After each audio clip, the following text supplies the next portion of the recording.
திருவண்ணாமலை மாவட்டம் கலசப்பாக்கம் அருகே காதலிக்க மறுத்ததால் இளம்பெண்ணை கழுத்தை நிறுத்திக் கொன்று கிணற்றில் வீசிய இளைஞரை போலீசார் கைது செய்துள்ளனர்.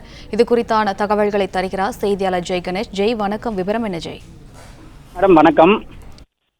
திருவண்ணாமலை மாவட்டம் கலசப்பாக்கம் வட்டம் பாடகம் ஊராட்சியில் மீண்டும் காதலிக்க வலியுறுத்தி காதலி மறுத்ததால் ஆத்திரமடைந்த காதலன் காதலியை கழுத்தை நெரித்து கொலை செய்து கிணற்றில் வீசி சென்ற சம்பவம் பெரும் பரபரப்பை ஏற்படுத்தியுள்ளது. திருவண்ணாமலை மாவட்டம் கலசப்பாக்கம் அடுத்த பாடகம் கிராமத்தைச் சேர்ந்தவர் முருகன். இவரது மகள் ரோஷினி, வயது 22. இவர் கலசப்பாக்கத்தில் உள்ள தனியார் அகாடமியில் காவல்துறையில் சேர சிறப்பு வகுப்பில் படித்து வருகிறார். மேலும் அதே பகுதியைச் சேர்ந்த அலங்காரமங்கலம் கிராமத்தைச் சேர்ந்தவர் சக்திவேல். இவரும் தனியார் அகாடமியில் காவல்துறையில் சேர படித்து வருகிறார். இந்நிலையில் ரோஷினியும் சக்திவேலும் கடந்த 2 வருடங்களுக்கு முன்பு காதலித்து வந்துள்ளனர். அவ்வப்போது இருவருக்கும் இடையே ஏற்படும் கருத்து வேறுபாடு காரணமாக இருவரும் பேசிக்கொள்வதில்லை.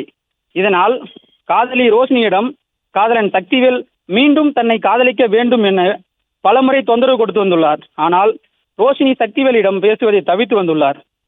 இந்நிலையில் நேற்று காலை வழக்கம் போல் காதலி ரோஷினி கலசப்பாக்கத்தில் உள்ள தனியார் அகாடமியில் படிக்க சென்றுவிட்டு மாலை 7 மணிக்கு வழக்கம் போல் வீடு திரும்புவார். ஆனால் நேற்று மாலை 9 மணி ஆகியும் ரோஷினி வீட்டிற்கு வராததால் பெற்றோர்கள் அக்கம் பக்கத்தில் தேடியும் உறவினர்கள் வீட்டில் சென்று தேடி பார்த்துள்ளனர். ரோஷினி வீட்டிற்கு வராததால் மங்கலம் காவல் நிலையத்தில் புகார் அளித்தனர்.